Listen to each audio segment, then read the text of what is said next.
I hate school. देखो मुझे पता है तुमने ऑलरेडी इस टॉपिक पर 100 वीडियोस देख रखे हैं। हेलो मित्रों, पता है स्कूल में ना मैं बहुत ही ज्यादा नटखट था, तो चलो मैं तुमको आज एक किस्सा सुनाता। अरे अरे ये टैंक अंदर क्यों आ रहा है? इधर कोई 26 जनवरी की परेड थोड़ी ना चल रही। 1 2 1 2 1। स्कूल ने हमें डिसिप्लिन के नाम पर क्या सिखाया है? जूते साफ होना चाहिए, बाल छोटे होना चाहिए और नाखून भी कटे हुए होना चाहिए। फिर भले ही तुम एक आतंकवादी हो, अगर तुम्हारे जूते साफ है और बाल छोटे हैं तो तुम्हें कोई कुछ नहीं बोलेगा। ओए नमन नमन, सारे वायर लगा दिए ना? हाँ भाई, सारे वायर लगा दिए, अब मजा आएगा ना ये। अरे किसी ने प्रिंसिपल ऑफिस उड़ा दिया। किसने उड़ाया है? इन दोनों के तो बाल छोटे हैं। तूने उड़ाया है, तेरे बाल बड़े हैं। अरे सर, लेकिन मैं तो आपके साथ आया अभी। बहुत झूठ बोलता है तू, लंबे बाल वाले। चल पुलिस पास। मेरी स्कूल में असेंबली के टाइम पर रोज बच्चों के बाल, नाखून और जूते चेक होते थे, और जिन बच्चों के नाखून या बाल बड़े होते थे या जूते साफ नहीं होते थे उन्हें स्टेज पर ले जाके खड़ा कर देते थे ताकि उन्हें शर्म आए और वो अगले दिन से अच्छे बन के आए। पर पता है क्या, स्कूल के बच्चे बहुत अलग आते हैं। उन्हें नहीं आती शर्म वरम। वो बच्चे स्टेज के ऊपर से हाथ हिला रहे हैं नालायकों जैसे। विवेक विवेक इधर, विवेक देखना इधर। उधर बेचारा विवेक मुंह छुपा रहा है। हट हट। नहीं मेरा दोस्त थोड़ी ना ये जंगली।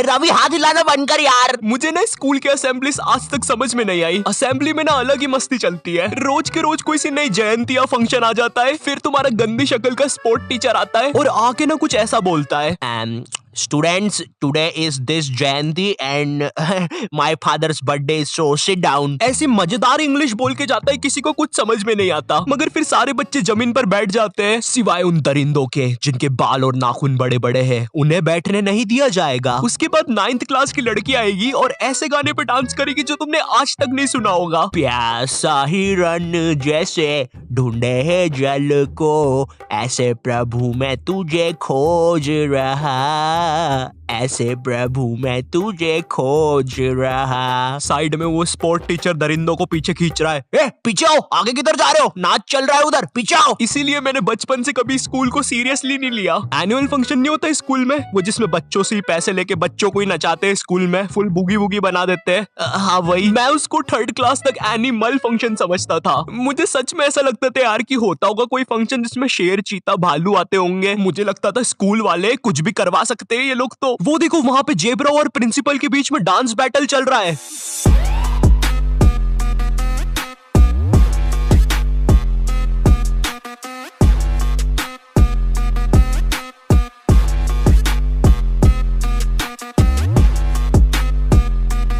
तो मैं स्कूल में बहुत पिटा हूँ बचपन से अभी तक। होमवर्क नहीं किया, पोएम याद नहीं की, वो बच्चे मस्ती कर रहे हैं।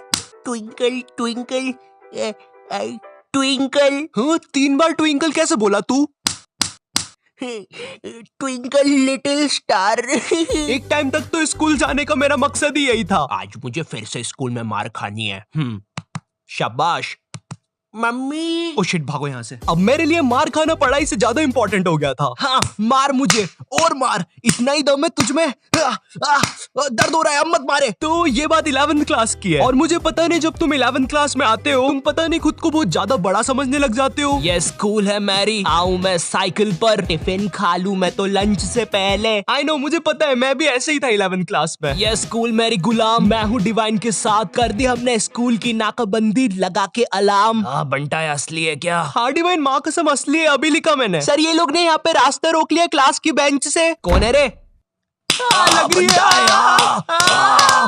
बंटा ये तो नंगी पीठ पे चट मार रहा है। ओह वैसे हाँ, 11th क्लास में मेरी एक गर्लफ्रेंड भी हुआ करती थी। उसका नाम देंगे हम लोग शार्लेट। और अभी के लिए बस इतना याद रखो, ये बहुत ही बेवकूफ लड़की थी। इतनी ज्यादा कि इसको अगर तुम बोलोगे हाँ ये देखो ये ड्रैगन है, ओ ड्रैगन, मुझे तो डर लग रहा है। हाँ ये लड़की थी मेरी गर्लफ्रेंड। उस हिसाब से तो ज्यादा बेवकूफ मैं हुआ। टीनेज में अक्सर अजीब चीजें होती है राइट? कभी तुम्हारा मन किसी भी चीज में नहीं लगता है, तुम चाहते हो कि बस जैसे तैसे ये दिन निकल जाए। और कभी कभी ऐसा होता है कि तुम्हें दुनिया भर की सारी चीजें करनी है। तुम्हें छत से कूदना है, सर के बल घूमना है, अपने छत पर बैठे हुए बंदर को छेड़ना है। साला मोटा बंदर बैठ के केला खा रहा था, उधर भगा दिया साले को, अब नहीं आए। भाई सही बोल रहा हूँ, बंदरों को मत छेड़ना वरना वो पकड़ लेते हैं फिर ग्रुप बना के मारते हैं। एनीवेज, तो ये कहानी जब हम 11th क्लास में नए नए प्रमोट हुए थे। हाँ, इसीलिए वीडियो के स्टार्टिंग में टीनेज और 11th क्लास की इतनी सारी बातें बताई ताकि तुम लोग मेरी वीडियो से रिलेट कर सको, क्योंकि मुझे बहुत अच्छा लगता है जब तुम में से कोई ऐसा लिखता है। ओ भाई कितनी रिलेटेबल वीडियो बना दी है तो। यस, इसीलिए तो मैं जीता हूँ। खैर, तो तुम लोग को पता होगा 11th क्लास में हमको एक सब्जेक्ट चूज करना पड़ता है और यही चीज की वजह से तुम्हारे 10th के सो कॉल्ड फ्रेंड्स तुमसे अलग हो जाते हैं। हाँ, यही चीज मेरे साथ हुई थी। मेरे कुछ दोस्तों ने कॉमर्स ले लिया था और कुछ ने मैथ्स। हालांकि वो लोग अब मेरे दोस्त नहीं है, मगर जब भी मैं उनके बारे में सोचता हूँ नैनी, क्या तुम मुझे तुम्हारा खरगोश दे सकती हो सिर्फ 2 मिनट के लिए? अरे अच्छा ठीक है। Thank you. ये लो नैनी। Okay bye. अरे मगर इसमें से धुआं क्यों निकल रहा है?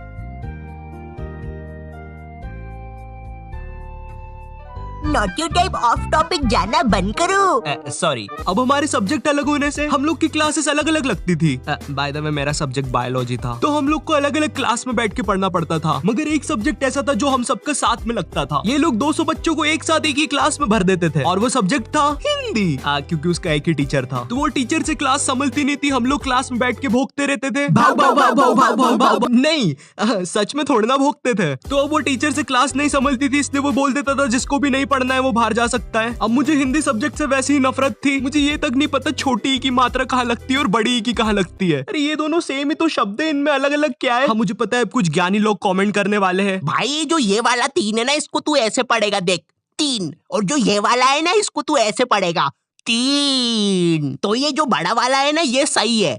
खैर, इसके बारे में किसी नेक्स्ट वीडियो में बात करेंगे। ओके, तो हिंदी सब्जेक्ट नापसंद होने के कारण मैंने मेरे दोस्त से पूछा, भाई चले गए क्लास से बाहर? वो भी फुल चौड़ में आके बोला, हाँ भाई डरते हैं क्या, चल बाहर। इसकी कोई जरूरत नहीं थी। तो अब हम दोनों उठते हैं क्लास में और टीचर के सामने से फुल चौड़ में बाहर चले जाते हैं, इसी गलत फहमी में कि हमें देख के बाकी बच्चे भी बाहर आएंगे। कोई नहीं आता है बाहर। अब हम दोनों अकेले, हम दोनों को पता नहीं क्या करना है, तो हम दोनों की फटती है। हम दूसरी क्लास में जाके पढ़ने लग जाते हैं, क्योंकि भाई मेरी स्कूल का जो फादर था ना, वो इतना खतरनाक था, उससे कोई नहीं बच पाता था।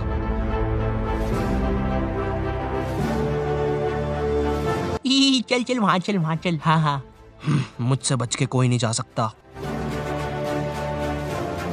हाँ, अब बच के कहाँ जाओगे?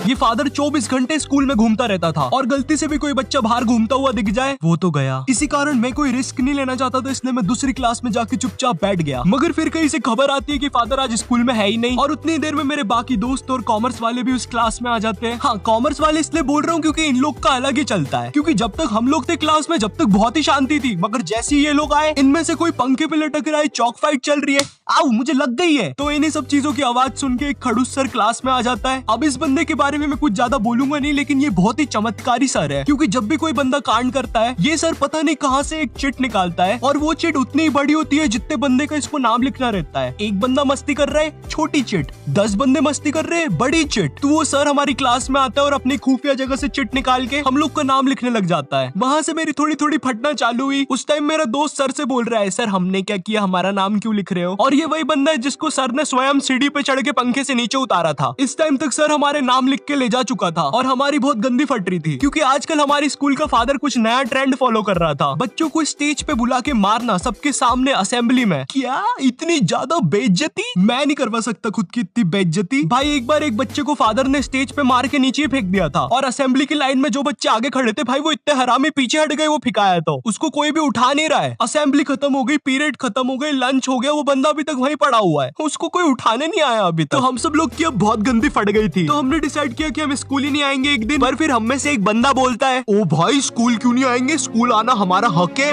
हाँ, अपन एक काम करते हैं, अपन असेंबली के बाद स्कूल आएंगे, क्योंकि कल स्कूल में क्रिकेट मैच भी है, तो मुझे मेरे डोले शोले सबको दिखाने हैं। तो सब लोग को उसकी बात में दम लगा, क्योंकि उन लोग को भी अपने डोले शोले दिखाने थे, तो मुझे भी उनकी हाँ में हाँ मिलाना पड़ा। तो फिर हम लोग का डिसाइड होता है कि हम असेंबली के बाद स्कूल में एंट्री लेंगे, जो कि कसम से महा घटिया आइडिया था। हम लोग ने सोच लिया था अगर असेंबली में हम लोग के नाम लिया अगर फादर ने, तो हम अकेले में पिटने के लिए रेडी रहेंगे। मगर जैसे ही हम स्कूल पहुंचते हैं, शांति, जैसे कुछ भी ना हुआ हो, ना हमारा स्टेज पे नाम आया ना कुछ। हम लोग फुल खुश, हम लोग जाते हैं फुल चौड़ में अपनी अपनी क्लास में पहला पीरियड अटेंड करना है। मगर जैसे ही मैं क्लास में जाके बैठता हूँ, थोड़ी देर के बाद बाई आई आती है क्लास में एक चिट्ठी लेके जिसपे मेरा नाम था। वो चिट्ठी पढ़ के मैम ने बोला आयु जाओ बाहर तुम्हें बुला रहे हैं। मैं इधर फुल इग्नोर मार रहा हूँ। मुझे लगा क्रिकेट मैच है आज, दोस्तों ने बुलाया होगा, पिच वगैरह खोदनी होगी। मैं फुल चौड़ में क्लास से बाहर निकलता हूँ, मगर फिर मुझे मेरे लेफ्ट साइड पे फादर खड़ा हुआ दिखता है। ये नहीं हो सकता। और दूसरी साइड मेरे सारे दोस्त खड़े थे लाइन बना के पिटने के लिए। ये क्यों हो रहा है हमारे साथ? और मैं ये लाइन में सबसे आगे क्यों खड़ा हुआ हूँ? तो अब मैं कुछ कर नहीं सकता था, इसलिए मैं भाग के लाइन में पीछे चला गया। भाई मैं नहीं मर रहा सबसे पहले। थोड़ी देर के बाद फादर हमारे पास आते हैं और हमें अपना अपना बैग लाके स्कूल से बाहर जाने को बोलते हैं, जो कि काफी अच्छी चीज थी अपनी क्लास के सामने मार खाने से। तो हम जैसे ही हमारा बैग लाने पलटते हैं, मेरा आई कांटेक्ट हो जाता है मेरे एक दोस्त से, जो कि बहुत अजीब मुंह बना के जा रहा था। वो देख के मुझे बहुत गंदी हंसी आ जाती है और मैं जम से हंस देता हूँ और वो मुझे देख के हंसने लग जाता है और हमारी हंसी फादर सुन लेते हैं।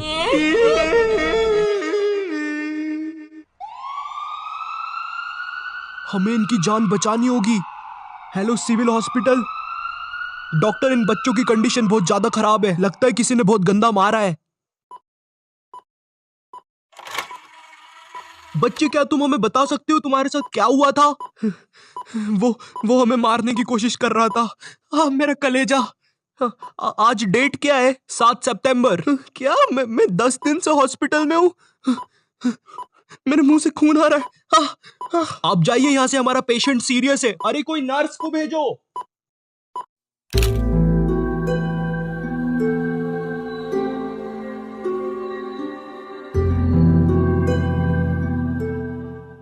इस हादसे के बाद स्कूल को बंद कर दिया जाता है और फादर को मेंटल हॉस्पिटल भेज दिया जाता है। इस हादसे के बाद ये भी पता चलता है कि स्कूल कब्रिस्तान के ऊपर बनी हुई थी। सूत्रों के हिसाब से पता चलता है कि फादर कभी भी मेंटल हॉस्पिटल से भाग सकता है और वो वापस आकर उन 2 बचे हुए बच्चों की भी बलि चढ़ा देगा।